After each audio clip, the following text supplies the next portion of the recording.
भी बंदा मास्क तो बगैर बाहर ना निकला है। अगर ऐसी यानी पतंगबाजी वगैरह हवाई फायरिंग किसी ने की थी और मास्क बगैर पकड़ा गया तो उसमें जुर्माना भी होगा तो गिरफ्तार भी किया जाएगा। इस वास्ते पाबंदी करनी है। बिस्मिल्लाहिर्रहमानिर्रहीम, अस्सलाम वालेकुम। अज दा व्लॉग शुरू करने क्योंकि हर बंद अज 10 तरीक हो गई है, 13 तरीक नूं विसाखी लग जानी है। कणकां जेहड़ियां न पक गईयां ते जट जेहड़े न ओह कच्चे न। कणकां पक गईयां ते जट जेहड़े न ओह कच्चे न। तो उम्मीद हो सकनी है कि जटंग भी पक्का होना पवेगा तां ही कणकां नाल टुरना होवेगा।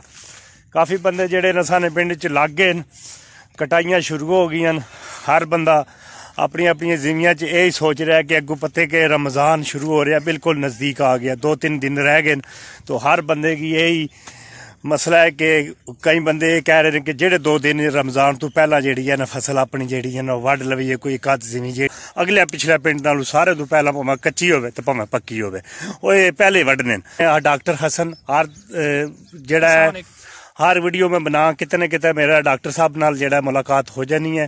पहले तो डॉक्टर साहब नी वालदा ना मैनू बड़ा अफसोस है। तो जेडे लोग तकने न, जितने भी तकने उन्होंने जन्नत विच आला मकाम ता फरमाए। और खास करके जेड़ा मेरा अजीज है और दोस्त है मेरा इस वक्त बिल्कुल और भरा वो इस वक्त इटली च मेरी खास करके वीडियो देख रहा है। अल्लाह पाक अपने जरिए मैं अमानी अब्दुल रहमान है इस वक्त इटली मौजूद है और मेरी वीडियो देख रहा है। तो यार मैं भी बड़ा अफसोस होया है। अल्लाह पाक तेरी मां नू जन्नत विच आला मकाम ता फरमाए जो रब दी रज़ा।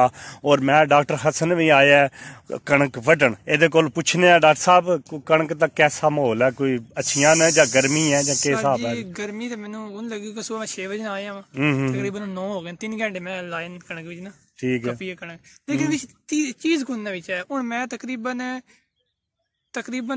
10 मरले कप छुड़ी है। ठीक है कणक तकरीबन विच गड्डियां निकलियां 10।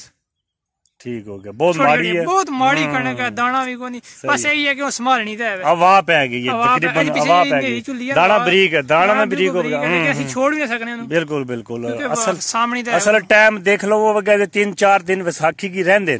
इसने बावजूद फसलां नहीं मैं तुहानू बैक कैमरे नाल मैं वीडियो बनाऊंगा तुसें मैं चेक करवाना वा जेड़ा इन्हां दा हाल होए है। सुक गईयां हवा पै गई, हवा नाल जेड़ा है ना दाना बिल्कुल बरीक होवेगा।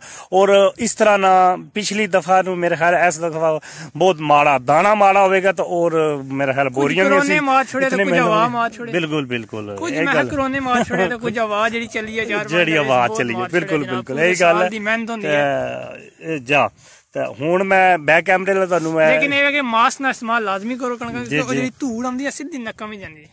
ठीक है सही है बिल्कुल। ब्लैक फिर अंदरों बंदे ने ब्लैक थुक जेड़ा बंदा सड़ना काला काला आंदा है ओ जेड़ी धूड़ होंदी है थल्ले काला ओ सीधी मुंह विच ते नक्क विच जांदी है। तुसीं मास्क दा इस्तेमाल लाजमी करो। देखो मैं हुण मास्क ही लाया सुबह ना। ठीक है सही है, बहुत अच्छी चीज है जी बिल्कुल ठीक है। उंज भी बिल्कुल उंज भी बंदे ने हुण काफी पूरा साल हो गया ये मास्क पहनने नाल बंदे हर एक हिल भी गए न। हुण एडी मुश्किल को नहीं, वैसे ये फायदा ही है। ठीक कह रहे डॉक्टर साहब जेड़ी है खुखल धूड़ जेड़ी है सारी नासा च बढ़दी है, कोई मुंह च बनदी है। तो ठीक है तो जिस नहीं चाड़ना फिर काफी इतनी बड़ी जेड़ी है काफी बुक सारी जेड़ी है बंदा बाहर कड्ढना। ठीक है जी सही है, अल्लाह खैर करे। तो हुण मैं कैमरे ला तुहानू दसना जेड़ी फसलां इस वक्त जेड़ियां ये बिल्कुल जेड़ियां ना पक गई।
लो जी बिल्कुल मैं उस लोकेशन तक पहुंच आया वहां लगे ते कणक कपना पर ऐसी बांसुरी दी मैनू आवाज आई है ए लड़का आकाशी है ए बैठे है ये मैनू बांसुरी दी आवाज आई है तो मेरे को रहन नहीं होया हाँ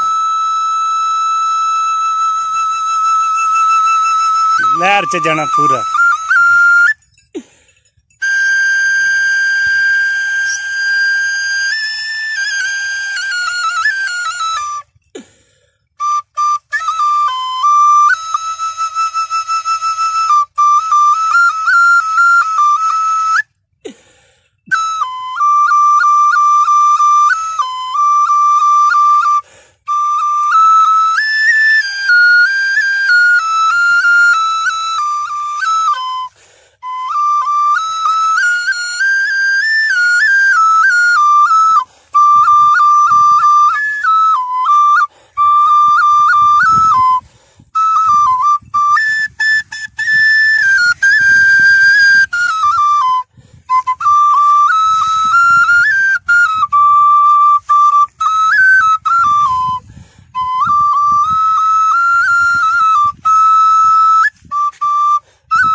सुर भी आनी है बिना जी एक छोटा सा बच्चा पर होए होए हो क्या बांसुरी बजाना है ओदा मैं तानू तारफ भी करवाना ते नवा नवा जना ये जा सीखी है इस पर इस क्या बात है भाई कैसी बांसुरी बजाना तुसी भी सुनो और मैं भी सुनदा वा ए लड़का पर उठा बेटा उठ बिल्कुल बच्चा है ए छोटा जा बच्चा है बच्चा नाम क्या है तेरा ये अरबाज के ना अरबाज अरबाज अरबाज जी अरबाज ना है जी एदा बिल्कुल ए कितना अरसा होया तेन बांसुरी सीखिया जी 8 महीने हो गए सर 8 महीने हो गए जी कह रहा 8 महीने हो गए फिर तो ज्यादा अरसा हो गया ना बिल्कुल ठीक हो गया और कह रहा कि मैं बांसुरी बेहतरीन बजाना और मैं सुनदे आ नाले इसदी बांसुरी सुनिया इसदी बांसुरी बड़ी अच्छी बांसुरी बजाना हुण तुसां भी सुनना मैं पर वीडियो पूरी सुननी देखनी है और बांसुरी पूरी सुननी है वीडियो ये अगे नहीं करनी तुहानू मजा आवेगा ठीक है ये जना हुण बांसुरी बजाना तुसां हुण सुनो बोल